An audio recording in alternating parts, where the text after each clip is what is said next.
Ražotājs Pixar piedāvā multispektrālo binokli Draco sēriju. Tātad man rokās konkrēti ir D635N 4K. Ko nozīmē multispektrāls? Tātad tie ir divi vienā. Ir termālais attēls un ir digitālais attēls. Digitālajam attēlam ir nepieciešams piegaismotājs. Tātad tas ir paslēpts šeit. Ja mēs runājam atsevišķi par piegaismotājiem, jā, tad šeit ir iebūvēts neredzamais 940, bet tie mednieki, kas vēlās šo te piegaismotāju, var pārskrūvēt uz IR 850 redzamo. Šis nebūs kā izteikti redzams stars, bet, ja es pagriezīšu to pret savu mērķi, šeit iespējams, ka būs redzams maziņš sarkans kūlīts. Jā, tātad šis te gaismas avots, jo tas ir 850, viņš ir jaudīgāks, uz lielākiem attālumiem viņš ir diezgan veiksmīgi lietojams. Kas vēl ir interesanti, kad iebūvēts ir arī lāzera tālmērs. Tas ir paslēpts šeit korpusā, tas mērīs attālumu līdz 1 kilometram. Lūkojoties šajā Draco, ko mēs arī te pirmos testus skatījāmies, kas man patīk, kad binoklim ir ļoti plašs redzeslauks. Tas ir ļoti ērti lietojams. Viņš ir viegls, viņš ir ergonomisks. Šīs te vietas starp acīm mednieks arī varēs ļoti ātri uz savu seju pielāgot. Katra acis, katra dioptrija regulējās atsevišķi. Tātad, pat ja tev acis rāda savādāk katra, ja, tad tu vari atsevišķi uz katru aci pieregulēt sev maksimāli precīzi šo attēlu. Tas ir tiešām ļoti ērti. Šeit iebūvēts ir 640 sensors. Tas ir diezgan jaudīgs, 35 mm objektīvs. Ja runā par enerģiju, tad Draco šeit mums ir 2 18650 akumulatori. Jaudi diezgan daudz, tas pietiks vismaz 6–8 stundām, varbūt pat vairāk. Te ir arī tepat ir C-types. Zem šī te vāciņa varat arī lietot powerbankas vai uzlādēt arī kuru telefonu lādētāju. Tas īsumā tik tālu. Jā, kas man tiešām patīk, ka viņš ir viegls, ergonomisks, pogu šeit nav pārāk daudz. Pirmajā mirklī varbūt var apjukt, bet tomēr par cik tā ir multispektrāla ierīce, tad kaut kādām pogām, protams, ir jābūt. Tātad ar šo pogu mēs pārslēdzam krāsu skēmas, mēs varam pāriet digitālajā režīmā.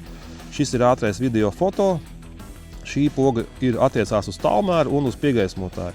Un šeit ir tāda kā multifunkcionāla poga, kā rullīts, ar kuru var piespiest gan uz iekšu, gan pat uz sāniem un pārslēgt šos te dažādos meņu izvēles variantus. Iebūvēt arī vītne, tā kā varat arī uzlikt uz jebkuru standarta statīvu, ja vēlaties šo attēlu stabilāku. Tā kā noteikti iesaku nākt pie mums ciemos uz Jaunmoka iela 26 vai arī pieprasīt mūsu izplatītājiem visā Latvijā. Tagad ieskaties mazliet tālāk, un te būs arī daži video, ko šis Draco spēja no sevis parādīt.